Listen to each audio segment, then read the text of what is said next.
नमस्कार, मैं डॉक्टर संजय यादव। आज हम बात करेंगे एनीमिया की। एनीमिया जनरली अराइज़ क्यों होता है? एनीमिया जो पेशेंट में अराइज़ होता है वो जनरली इसलिए अराइज़ होता है, या तो आरबीसीज़ का प्रोडक्शन कम हो जाता है, या यूँ हम कहें कि आरबीसीज़ का जो है डिस्ट्रक्शन स्टार्ट हो जाता है, और जो नॉर्मल लाइफ स्पैन होती है आरबीसीज़ की 120 डेज़, वो हमारी शॉर्ट हो जाती है। इस वजह से एनीमिया अराइज़ होता है।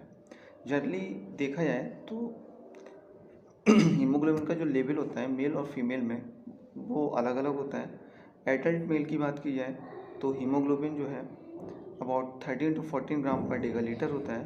वहीं दूसरी तरफ अगर एडल्ट फीमेल की बात की जाए तो उसका लेवल जो है 12 to 13 ग्राम पर डेगा लीटर होता है। इसी तरह से हेमाटोक्रिट की अगर वैल्यू देखी जाए तो एडल्ट मेल में जो है लेस देन 39% होता है, जबकि एडल्ट फीमेल में यही हीमाटोक्रिट की वैल्यू जो है लेस देन 36% होती है।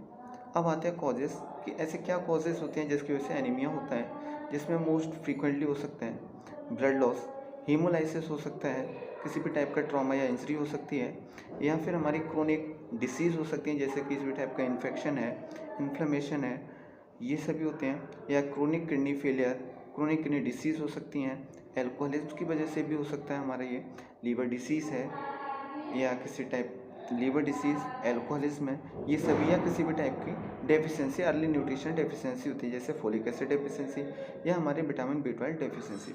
ये मोस्ट कॉमन कॉजेस होते हैं। अब हम आते हैं इसके कॉजेस पर और इसकी इन्वेस्टिगेशन पे कि इसके क्या क्या कॉजेस होते हैं और इन्वेस्टिगेशन।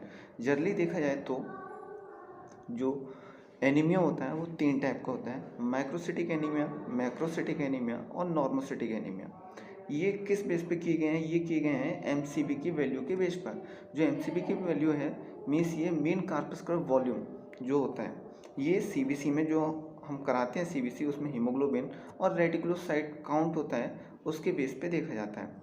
इसमें जनरली जो एमसीबी होता है उसकी वैल्यू अगर लेस देन 80 है तो ये जो है माइक्रोसिटिक में आता है। अगर इसी की वैल्यू 80 to 100 के बीच में रेंज करती है तो ये नॉर्मोसिटिक एनीमिया होता है। अगर वहीं इसकी वैल्यू मोर देन 100 होती है तो ये मैक्रोसिटिक एनीमिया में आता है। अब माइक्रोसिटिक एनीमिया में हम देखें तो इसके क्या कॉजेस होते हैं। माइक्रोसिटिक एनीमिया में जनरली जो देखा जाता है उसमें आयरन डेफिशिएंसी होती है, या किसी भी टाइप का जैसे थैलेसीमिया है, लेड पॉइजनिंग है, इसकी वजह से ये जो है माइक्रोसिटिक एनीमिया होती है, और इसमें एमसीबी की वैल्यू जो है लेस देन 80 होती है। इसी तरह से नॉर्मोसिटिक एनीमिया जो होते हैं इसमें जो एमसीबी की वैल्यू है वो 80 to 100 के बीच में रेंज करती है। इसमें जो जनरली कॉजेस होते हैं वो हमारे किसी भी टाइप का क्रोनिक इन्फेक्शन हो सकता है, क्रोनिक बॉडी इन्फेक्शन जैसे ट्यूबरक्लोसिस है इस टाइप से, या इन्फ्लेमेशन हो सकता है किसी भी बॉडी टिश्यूज़ में, या क्रोनिक किडनी फेलियर हो सकता है, अर्ली न्यूट्रिशन डेफिशिएंसी हो सकती है जिसमें फोलिक एसिड डेफिशिएंसी, या फिर हमारा जो है विटामिन B12 डेफिशिएंसी हो सकती है, ब्लीडिंग हो सकता है इसमें। ये सभी इसके कॉजेस हैं, या बोन मैरो फेलियर, ये सभी होते हैं नॉर्मोसिटिक में, और इसकी वैल्यू जो है 80 to 100 के बीच में रेंज करती है एमसीबी की। इसी तरह से मैक्रोसिटिक एनीमिया जो होता है, इस मैक्रोसिटिक एनीमिया में देखा जाए देन 100 होती है, और इसमें जो इसके मेन कॉजेस होते हैं, इसके कॉजेस में हमारा जो होते हैं लीवर डिसीज़ हो सकता है, एल्कोहल हो सकता है, या फिर किसी भी टाइप का आयरन फोलेट डेफिशिएंसी हो सकती है, या फिर विटामिन B12 डेफिशिएंसी होती है, हाइपोथायरॉयडिज्म भी हो सकता है, किसी भी टाइप का ड्रग इनटेक है, ये भी होते हैं। अब हम आते हैं इन्वेस्टिगेशन पे। इसमें इन्वेस्टिगेशन क्या कराते हैं जनरली देखा जाए तो जो माइक्रोसिटिक एनीमिया है इसमें जो है हम पेरिफेरल स्मीयर कराते हैं, स्टूल कल्चर टेस्ट कराते हैं, या फिर आयरन प्रोफाइल टेस्ट भी कराते हैं।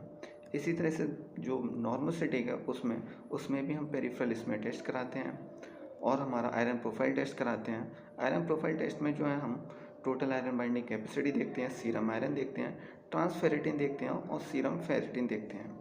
इनकी वैल्यूज़ देखी जाती हैं।